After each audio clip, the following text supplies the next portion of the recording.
কারো উপরে যখন আল্লাহর লানত বর্ষণ হয় তো আল্লাহ তাআলা তার স্বাভাবিক আকল সরায় দেন। আদাল্লাহুল্লাহু আলা ইলমিন, আল্লাহ তাকে তখন পথভ্রষ্ট করে দেয়। ওয়া খাতামা আলা সামঈহি ওয়া কলবি, আল্লাহ তাআলা তার কানে এবং অন্তরে মোহর মেরে দেয়। ওয়া জাআলা আলা বাসারিহি গিশাওয়া, আল্লাহ তার চোখের সামনে পর্দা ফেলে দেয়। ফলে আর সে কিছুই শোনে না, কিছুই বোঝে না, কারণ দিল তো বন্ধ, কানও বন্ধ, চোখও বন্ধ, আবদ্ধ। সে আর আলোর রাস্তা, হেদায়েতের রাস্তা দেখবে কোত্থেকে? সে জান্নাতের রাস্তা দেখবে কোত্থেকে? সে ডানে বামে যেদিকেই তাকায় তখন নারী দেখে, ছবি দেখে। সে যখনই হাঁটে চলে তো ছাতের কিছু অসৎ বন্ধু, চরিত্রহীন কিছু লম্পট, এগুলো সারাক্ষণ কোনো মেয়ের কথা, নারীর কথা, উলঙ্গ কথা, অশ্লীল কথা, গালি গালাজ, একটা আরেকটারে লাথি মারে, একটা আরেকটারে ধাক্কা মারে, একটা আরেকটারে যাইত্যা ধরে। হ্যাঁ, এই এই নাহলে বিশ্রী কুকুর বিড়ালও যে কথা বলে না, জন্তু জানোয়ারও যে কথা বলে না, এমন হাইওয়ান জানোয়ারের মতো কথাবার্তা বলে। নারী, ছবি, অশ্লীল উলঙ্গপনা, অশালীন অঙ্গভঙ্গি, খালাস। এভাবেই দিন শেষ। বাদ কতগুলো খাইছে, আবার জানোয়ার ঘুমায় গেছে। ভোর হইলে আবার জানোয়ার উঠছে। না এশার নামাজ, না ফজরের নামাজ, না জোহরের নামাজ, না আসরের নামাজ, কোনো নামাজের কোনো খবরই নাই। কারণ জানোয়ারের আবার নামাজ কি, কুকুরের আবার নামাজ কি, শুকরের আবার নামাজ কি, কুত্তা বিলের আবার নামাজ কি, জন্তু জানোয়ারের আবার সেজদা কি? বুঝেন নাই কথা? অতটি সিদ্ধান্ত নিছে যে আমি মানুষ হব না, আমি হব জানোয়ার, আমি হব কুকুর বিড়াল, আমি হব রাস্তার পশু। অতএব রাস্তার পশুর যেমন কোনো আল্লাহ নাই, বন্দিগি নাই, ইবাদত নাই, আমারও নাই, আমারও না, আমারও না। এই জন্য ছেলেরা, বাবারা, ছেলেদের দায়িত্ব তোমরা নিজেকে নিয়ে ভাবা কি করছো। বাবাদের দায়িত্ব আপনাদের ভাবা আপনারা আপনাদের সন্তান গড়তেছেন নাকি কি করতেছেন। সন্তানরে কি করলেন? আপনি তো সংসার করছেন কইলেন, আমি তো সব সময় প্রতিদিন বলি যে সংসার বলতে কি বুঝলেন?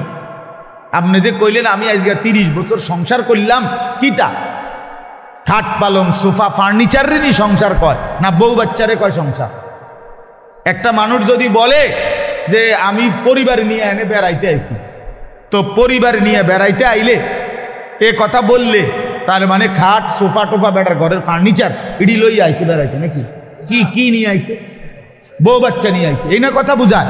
তাইলে সংসার বলে বউ বাচ্চারে, পরিবার বলে বউ বাচ্চারে, এই মানুষগুলার এক সংসার বলে। খাট পালংরে কি বলেন? এগুলো তো বদলায় যায়। এগুলো তো আপনার আমলও আপনি চেয়ার বদলাইছেন, বদনা বদলাইছেন, বালতি বদলাইছেন। আপনার নিজের আমলেও তো আপনি 40 বছরের ভিতরে কত আসবাব বদলাইছেন না? আগেরটা পুরান, সুন্দর লাগে না মডেল, নতুন করে কিনছে। তো এগুলো তো কিচ্ছু না, মানুষগুলো হলো আমার সংসার।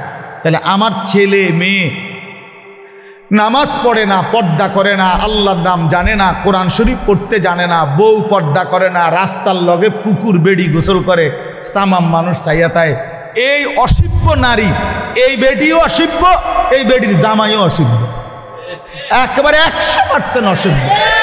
দোনোটা অসিব্য, দোনোটা অসিব্য। বেড়াটাও অসিব্য, বেটিটাও অসিব্য। তে বেটারও কোনো লজ্জা নাই, তে মানুষের বেটি চায় আর তার বেটিরে মানুষে চায়, খালাস। হ্যাঁ, নাই তো এই বেশরম 30 বছরের কামাই দিয়া বেটা তোর বউয়ের জন্য একটা গোসলখানার ব্যবস্থা করতে পারলি না বেটা, তুই কি এর বেটা? বেটা অপদার্থ বেটা, তোর বেড়াই বলে কে বেটা? তো এটা অপদার্থ ছাড়া আর কিচ্ছু না। নিজের স্ত্রীর জন্য একটা, মেয়েটার জন্য একটা নিরাপদ গোসলের ব্যবস্থা করতে পারে নাই পর্দার ভিতরে, এরকম বেহায়া, এটা কেমন পুরুষ? এমন নির্লজ্জ পুরুষ হয় কেমনে মিয়া? এরম বেগায়রত, আত্মমর্যাদাহীন।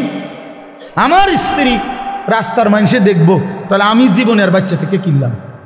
আমার মেয়ে রাস্তার ফোলাফাইনে টিটকারি মারবো, ইটকারি মারবে, অথচ মেয়ে আমার, তাহলে আমার মতো বেড়াই মুসলমান আমার বাচ্চা থাকার দরকার কি? বেড়া আমি মরে যাই না কেন? আমি মরে যাই না কেন? আমি পানিতে ডুবি না কেন বলে। এই জন্য বাবাদেরকে বলি ইনসাফের সাথে বলে, ইনসাফের সাথে না কইলেই কইব ওই হুজুর শুনে না, ওনার এই যুগ নাই। কোন যুগ নাই? নূহ আলাইহিস সালামের যুগ নাই নাকি? নূহ আলাইহিস সালামের যুগে তো মোড়ে শুনছে না, কথা বলেন না কেন? কয় না আগের এই যুগ না। কোন যুগ? নূহ আলাইহিস সালামের যুগ। ওই সময় দিয়ে কেউ ইমান আনছে না, অল্প কয়টা মানুষের নাই। তো তাইলে এমন তো তখন ভালো